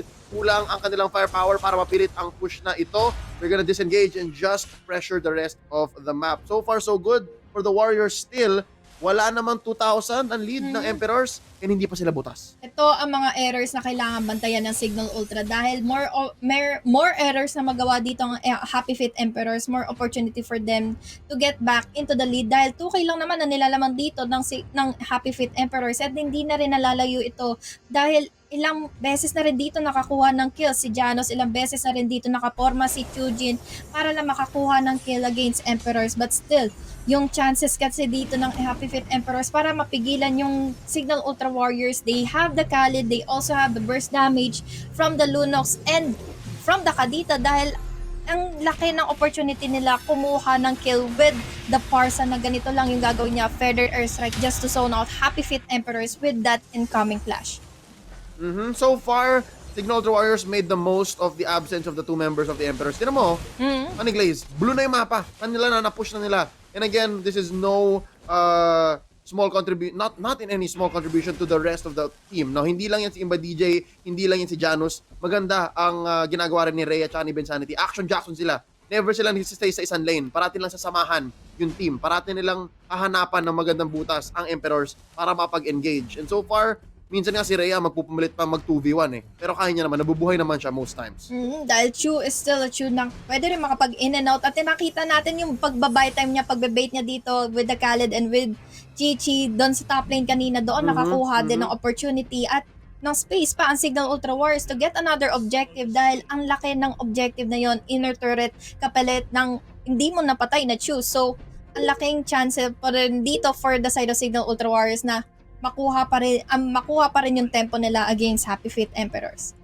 Exactly. And I think Emperors are also kind of struggling.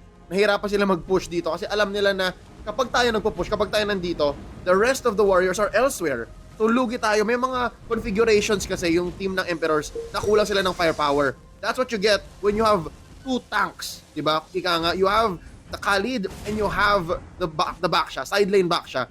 Kaya minsan hindi ko trip yung side lane back siya is because kahit side laner siya, hindi siya yung parang Tams or Lapu-Lapu na parang may surprising amount of damage. So that's what's lacking on the side of the Emperors. Whenever they pick fights, it has to be a good fight for them. Kasi kung hindi, wash lang yun. Malinis lang. Now second Lord up.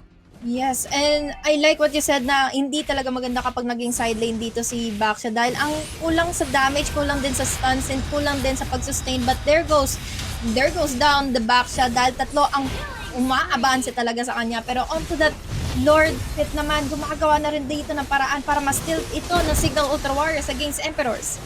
Oh, was it worth it? Ginulo lang pala nila yun. Apat dito sa may Lord. Bensanity gonna get hit here. Popping the immortality. Lord still secured by Chi-Chi. Si James dito papasabugin. Oh, mabubuhay pa. Ima DJ napag feathered airstrike na. That's gonna be time the blades out. May immortality pa rin. Show. Oh, nice use of the Winter Truncheon. Isa na lang. That's gonna be 1 of 4. Show. Kaya naman ang nag-Winter Truncheon. Oh, no way of the Dragon by Rhea. Here comes the Cavalry. That's gonna be Order of Brilliance. Lumalaban pa. Rhea still alive. Show 2. That's gonna be 2 surviving members for Signal Ultra Warriors. Make that 1. Si Rhea na lang ang natitira. May Lord na nagmamarcha sa may top lane. That's gonna be the Luminous Lord. Chi-Chi here picks up the Malefic Roar. He says it's clobbering time. Itong mga Torrento babagsak na. Paniglaze, can you feel it? Might this be it?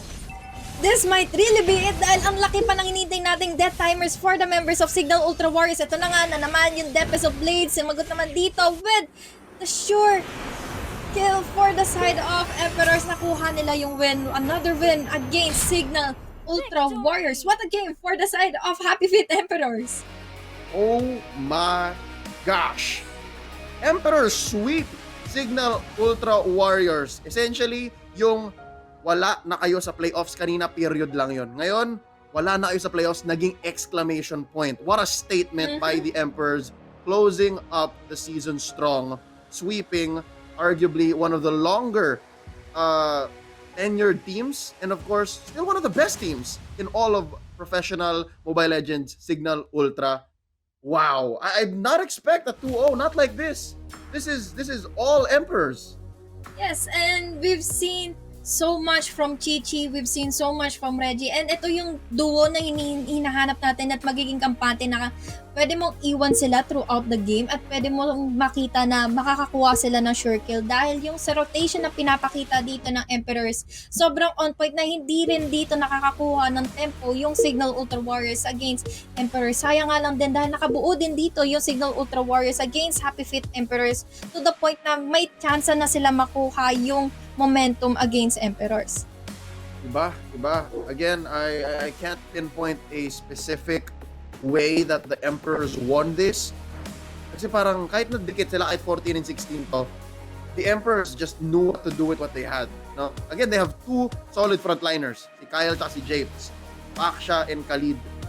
Pero nakikita ko yung tinatry ng Warriors sige, Rhea, ikaw rin, guluhin mo rin sila. Pero parang yung Emperors wala silang pake. Like, mas maganda yung panggugulo namin. Kyle, sige, ikaw dyan. Kami sa Lord, 4 kami. And on point pa rin talaga maglaro si Chi-Chi. Again, ang ganda ng interaction ng lineups dito ng Emperors. But it all has to come down to Chi-Chi. Si Chi-Chi talaga ang susi. No? So, para kung maganda yung sasakyan mo, paano mo papaanda rin kung wala kang susi. Let's check out the highlights now. Let's relive that game. I wonder how long it was.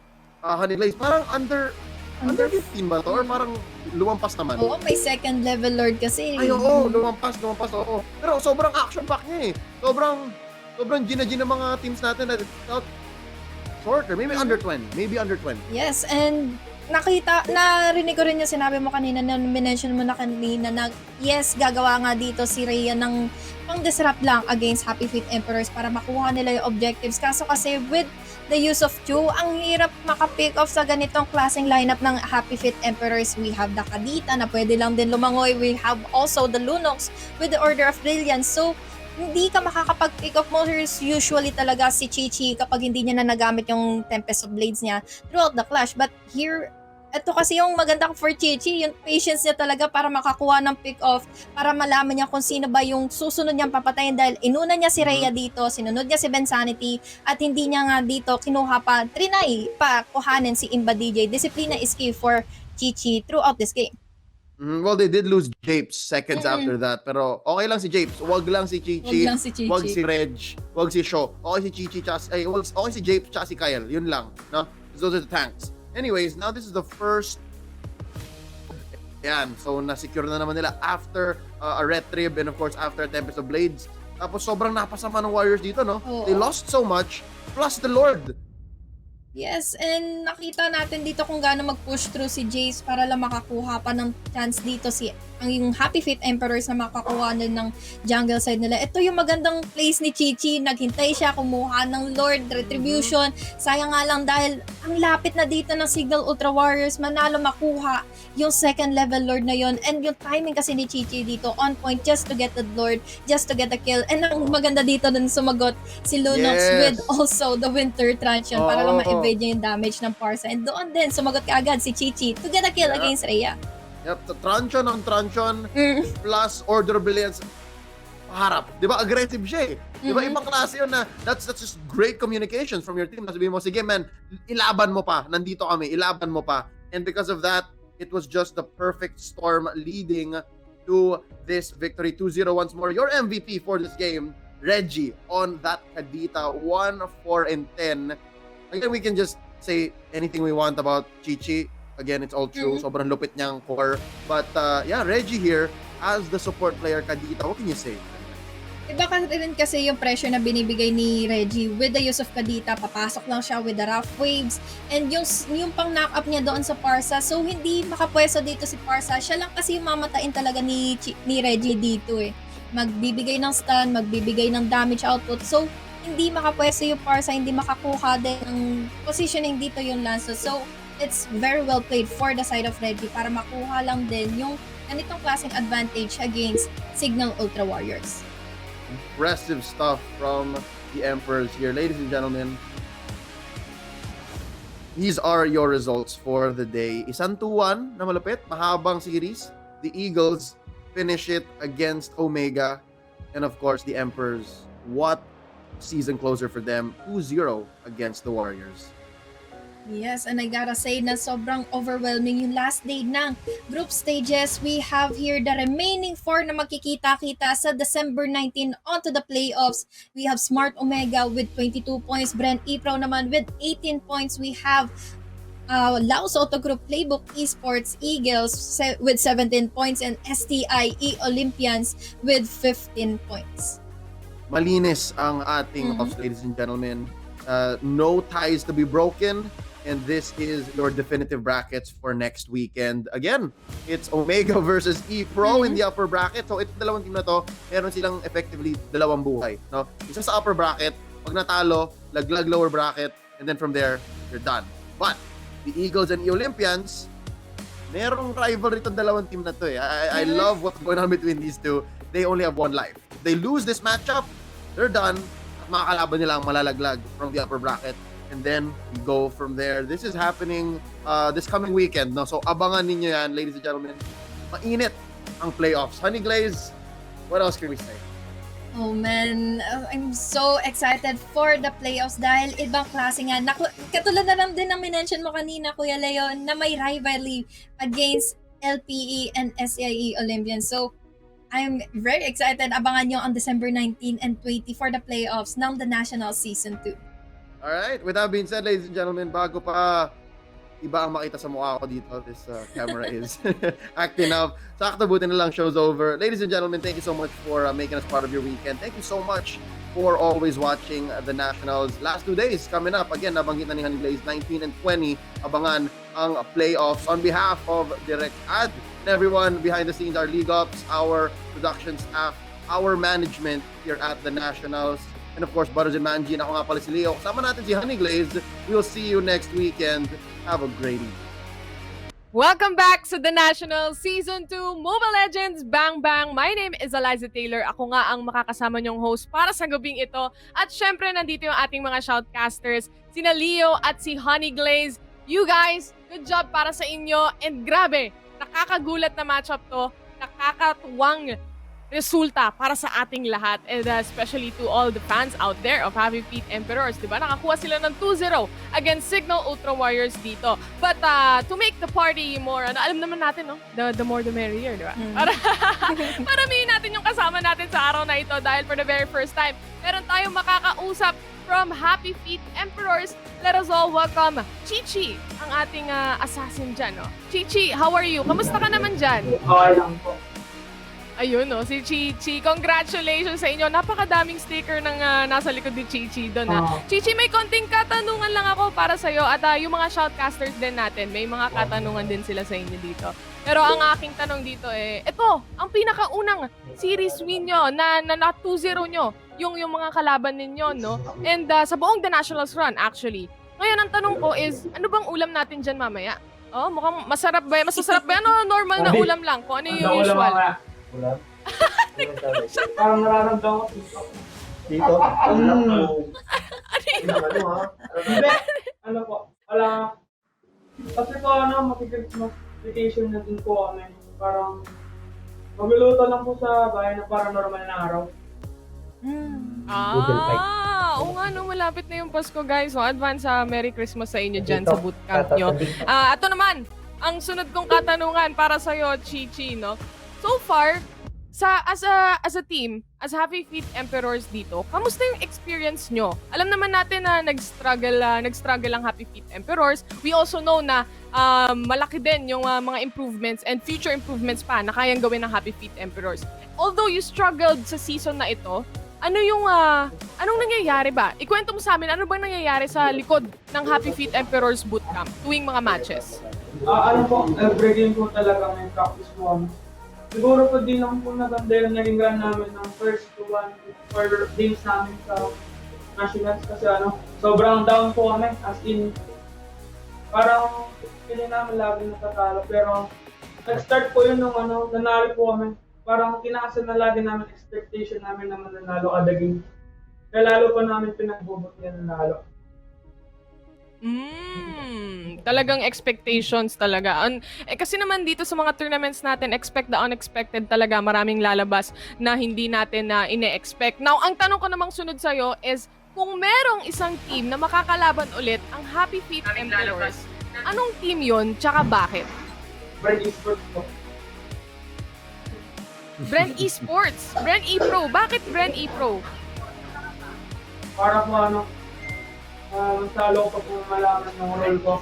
Para lalo pa yung experience ko, lalo na po sa card. Ang interesting din dito is Brand E-Pro para sa'yo, ito ba yung team na pinakamalakas ngayon sa The Nationals? Para sa inyo lang opinion. Opo. Brand E-Pro para sa inyo. Now, I would like to ask, finally, bago yung casters natin ay magtanong din sa'yo, no? Gusto ko lang tanongin, yung predictions mo naman sa The Nationals, kung ang casters nagpe-predict, kung ang host nagpe-predict, dapat kayo din, bibigyan ko kayo ng chance na mag-predict. Chichi, sa opinion mo, sa 4 na teams na meron tayo, SMO, Bren, E-Pro, LPE, tsaka STIE Olympians, sino ang magcha-champion sa The Nationals Season 2? LPE po. Oh, interesting. Sabi ni Chichi, gusto niya makalaban ng Bren E-Pro, pero sa tingin niya, LPE ang mananalo dito. Very interesting Okay, I see. Babalikan ka namin, Chichi, kapag yung LPE ang manalo ang magcha-champion dito. Finally, Leo and Honey Glaze, baka meron kayong mga katanungan para kay Chichi dito. Leo first. Sige. Man, sobrang galing ng pinapakita mo recently. Natutuwa ako whenever I'm casting a game. na may HFE. Parating binabati ako si Chichi. Pero tanong ko lang bro, anong susunod para sa inyo? Ikaw personally, as a player and then for Team Payaman or Team Happy Feet Emperors, anong susunod yung gagawin after ng Season 2 ng The Nationals? Mag-prepare po para mapasok sa next MTL. Tapos para isa din po sa magaling na mid-laner.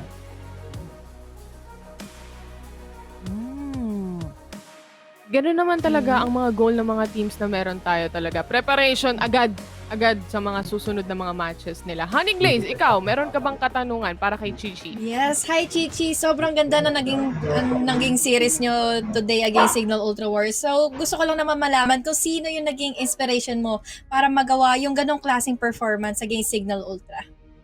Ako na po siguro inspiration yung family po. Tapos sina boss ko. Tapos yung crush ko po pala. Yun. Pwede ba namin malaman yan, Chichi? Oo. Dito lang sa The Nationals exclusive. Oo. Tayo lang. Oh. Oo, okay lang Diyan ba? tayo nandito. Sino ba yan, Chichi? Samahan tayo si Bonifaz ako. Okay. Oo, may na-instant shoutout pa nga. Ayun na. Yung mga ka-teammates sa likod. Ayun, Baka may naman, background Samantha. talaga. Meron ka pa bang ihahabol na shoutout dito, Chichi? Ay, shoutout po pala sa Happy Feet Emperors. Thank you po sa tiwalang binigay niyo. Tapos sinabos ko mo. Walang yun. Saka po Bubulungan na sila. thank you po pala sa Team Payaman. Lahat po ng Team Payaman kasi supportado pa din po kami. Supportado pa din nila kami. Kaya hindi sila nawawala ng tiwala sa amin. Lagi po nila binubus ng confidence namin. Para araw-araw po lagi mas malakas. Ayun. Okay na ba, Chichi? O meron ka pang idadagdag? Baka may nakalimutan ka pa. Shoutout din po pala sa TPPT Pang Minions, yung mga fans po. Tsaka sa family ko po na support sa akin sa paglalaro kahit na nag-aaral po. Yun lang po. Maraming salamat, Chichi. Congratulations on the win against Signal Ultra Wars. And good luck sa future endeavors ng team nyo, no? And good luck sa mga preparations na gagawin nyo pa para sa mga susunod na tournament. Maraming salamat ulit sa pagsama sa amin dito sa interview natin sa post-game show. Thank you, Chichi, and ingat kayong lahat dyan. Pwede pa po mag-shoutout? Ay, pwede pa! Sige. Oo, tama. Habol mo pa. Pwede pa. Kaya pa ng oras natin. Yung mga kaspat ko daw po. Shoutout daw po yan. Galang kay Daddy Shark. Pati kay Daddy Bird. Pati kay Coach Andy ka kay Coach Wanda. Thank you po pala. Pati kay Reggie. Ayun. Yung mga naiwan po sa kabila. Si Aljon, Rain at saka si Tuko. Ayan. Baka meron pang ibubulong yung katabi mo. Okay na ba lahat? Then, joke lang. Okay na po. Okay na. Ayan. Maraming salamat ulit, Chichi. Ingat kayo dyan sa inyong bootcamp. Good luck sa inyo. And stay healthy parate. Salamat. That was again Chichi from Happy Feet Emperors. Ayun, narinig nyo yung may mga bumubulong pa sa tabi niya para i-shoutout. Ito daw yung i-shoutout po. Ito. May mga pahabol pa. But right now, puntahan na natin yung mga matches natin. Pag-usapan na natin kung ano ang mga nangyari. Kanina, sinasabi ko from 144 outcomes, naging 16 possible outcomes na lang para sa araw na ito. And finally, may resulta na. Lahat ng probability na yan. And nakita na nga natin with the matchup that we had today, which is 2-1 nga dito, LPE versus Smart Omega, gaining spot para sa playoffs natin dito, ang LPE without any tiebreakers that we have. And para naman sa Happy Feet Emperors na 2-0 nila dito, ang Signal Ultra Warriors, removing the chance for the playoffs naman para sa Signal Ultra Warriors dito. Ang sabi dito ng Happy Feet Emperors, wala na, damay-damay na to. Walang magpi-playoffs sa ating lahat para sa kanila. And yun na nga ang nangyari. We now have the top 4 teams for the Nationals Season 2 Mobile Legends Bang Bang. That's Smart Omega, Bren ePro, LPE, and STI Olympians going to the playoffs. Now let's talk about the matches that we had today. Unahan na natin yung unang match natin. Sa tingin nyo guys, na ginamit ng LPE ulit ang Digi strategy nila. Now, usually, this works out for them. Now, against Smart Omega, hindi nag-workout yon para sa kanila. Bakit sa tingin nyo hindi gumana yung ganong strategy for them? Leo? Yesterday, they did it. It worked. No? Parang may shock and awe yun. May factor na gulat. But this time, it didn't work well. One, because ginamit nila sa SMO. Nakita na ng Omega yan eh. Natalo nila yan dati. So gets nila, alam nila yan kung paano. Sabi ni Dale, Panda, wag mo ako unahin. Don't me. Alright? He knows what's up. But another factor that goes into this is, I think, ito yung sinasabi rin ng mga casters natin is the fact na may isa pang core, may isa pang marksman. And because of that, you're able to take advantage of this non-factor, this wash hero in the Digi. So parang kahit nasabi mo ginugulo mo yung isa kumikita pa rin. So in the end, lamang pa rin ang Omega doon and they just missed the concept. Hindi nila nagawa yung full potential kung gusto nilang magawa. So yeah, that game 2 for LPE could have been a sweep, could have been a 2-0, but they tried something against maybe the wrong team. Sayang nga, no? Kasi if they actually had a 2-0, magtatay sila sa Bren E-Pro doon para sa chance naman pumunta sa top seed natin. Oh, yeah. Alam naman natin, pag top 2 ka, ibig sabihin ay nasa upper bracket ka at makakakuha ka, kumbaga may extra life ka. Diba? Kung sa Super Mario may extra life, dito din meron, no? But that didn't happen nga. I was supposed to ask, gaano ba ka big brain move yung nagdagdag sila ng isa pang marksman dito, which is yung Brody nga, tsaka yung Claude. Dalawa yung marksman na meron tayo. Although, na-explain na nga ni Leo na kahit guluhin mo yung isang core, meron pa ring isa na kayang mag-farm. Now, ano naman yung mga disadvantage sa tingin mo noon, Honey Glaze? Meron ba disadvantage yung dalawa yung meron silang marksman during that game? Nakita din natin yun kanina for the second match ng Signal Ultra and HFE. Nagdalawa silang core. So, meaning, nagkaroon sila ng problema kung sino ba yung makakakuha ng resources and kung anong oras sila makakakuha din ng power spike. Dahil doon din magmamatter yung game ng yun for the side of Signal Ultra Warrior kung makakakuha sila ng momentum against HFE na doon nga na inabuse ng Emperors dito yung kakayahan nila throughout the early phases of the game. Early phases of the game. Now, let's talk about naman yung napakainit na matchup na kakatapos lang na meron tayo. That's Happy Feet Emperors versus Signal Ultra Warriors nga. Game number 1. Where did Signal Ultra Warriors go wrong? Because the thing is, ang pwesto ngayon ng Signal Ultra Warriors dito sa The Nationals is kailangan nilang ma-2-0. So sa unang game pa lang, dapat i-secure mo na sana yung first win kahit papano. But that didn't happen. Natalo agad sila dito ng Happy Feet Emperors. What happened, Leo? Their lineup was a little too greedy. Again, we keep saying na ang current meta game natin greedy. Sige, play all the cores, tapos divide and conquer. But this time, they failed to conquer. They were too divided. Ang dami nila masyadong sabihin nating putahe na gustong iluto pero kulang yung ingredients nila. Kailangan nilang pumuntang QC, kailangan pumuntang Makati, Mercato, The Fort para bilhin lahat ng ingredients. There's just not enough time. Lalo na nagmamadali pa ang Happy Feet Emperors. Diba si Chichi? Diba always uptime yan, always go. Diba laban kung laban. So that being said, I think especially putting Chujin on that 1-1 tapos Rhea up top, it was too passive of a lineup even in the early game to the mid game. Kaya napabilis ang pagtapos ng Happy Feet Emperors doon. Kaya hindi kinaya ng Signal Ultra Warriors. How about you, Honey Glaze? Sa tingin mo, drafting pa lang, parang nakikita mo na yung future na Happy Feet Emperors? Or talagang sa execution, na kagaya ng sinasabi ni Leo dito, sa execution sila nadali?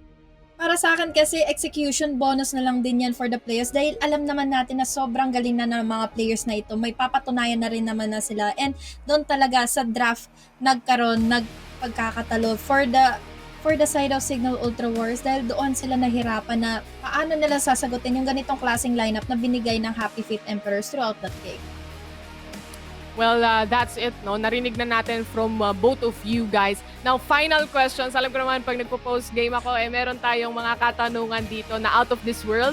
Now, with the top 4 teams that we have para sa ating season na ito, if you were to give yung kanilang mga spirit animal, ano ang spirit animal ng mga teams na ito? Okay lang naman kahit magkapares kayo. Okay lang din na Tagalog or English, no? It doesn't matter that much. Now, Leo, Smart Omega. Yung Smart Omega, para sa akin, isa silang ahas. Sakto green, di ba? Green and blue ang Omega, ahas. Oo. Ahas. Na, pag naagat ka, it's over, right? Oh, And okay, people are okay. scared of snakes. People are scared of snakes. But the thing is, the snake doesn't do much if you know its weakness. Di ba? Yeah. Atake mo sa likod. Di ba? Minsan nagagano ng Smart Omega. Kanina nga, naisa na LPE, di ba? So, there are times. So, yeah, feeling ko yung SMO ahas. Okay, isang mabilisan na lang to guys ha. Honey Glaze naman, ikaw, Bren E-Pro. Bren, E-Pro, I think they're Eagles for me. Eagles, okay. How about you, Leo? Eagles naman pag-uusapan natin dito. LPE. LPE, hindi sila eagles eh. Para sa akin, LPE is like an octopus. Did you know that the octopus is one of the smartest animals in the animal kingdom? Like, they're this close to like humans, I swear. They just don't have communication. Pero they can Okay. open jars, they can use tools and stuff. Yeah. So, yun ang LPE para sa akin. Like, they have a toolkit. It's just, yun nga, they need to be developed a little more. Para practicein palalo. Kaya Interesting. octopus. Finally naman ay STIE Olympians, Honey Glaze. They are whales or dolphins for SAE Olympians dahil blue, pero syempre iba pa rin yung tinatahak talaga ng mga dolphins. Ibang klase yung naging hunger ng buong journey ng STIE Olympians throughout the national season. Thank you for those answers ha. Napaka-enlightening. Tsaka nakakagulat din yung mga sagot nyo. Parang parang pinaghandaan nyo talaga to. Now, that's it. Para sa araw na ito, guys, nakita na natin kung sino ang top 4 teams na makikita natin para sa ating playoffs. Now, just a quick shoutouts kanina doon sa mga nagchat-chat dyan. Sabi ko, pag nag-exclamation point, notify kayo, isa-shoutout namin kayo. Shoutout kina Mark Andrel Carolino, Kevin Adahar, Jeremy Maranyon, shoutout sa inyo. Now, make sure na naka-exclamation point, notify kayo sa chat para sa next live natin, which is yung playoffs na natin, updated kagad kayo at magno-notify yan sa inyong mga Facebook account. Maraming salamat. It was a good game. Well played para sa lahat ng teams natin dito. Congrats pa rin sa Signal Ultra Warriors at Happy Feet Emperors. This is Eliza Taylor, your host for tonight. Thank you so much, Leo, Honey Glaze, and on behalf of our first set of casters as well, Butters and Manjin, maraming salamat. Magkikita-kita ulit tayo sa playoffs dito lang sa The Nationals.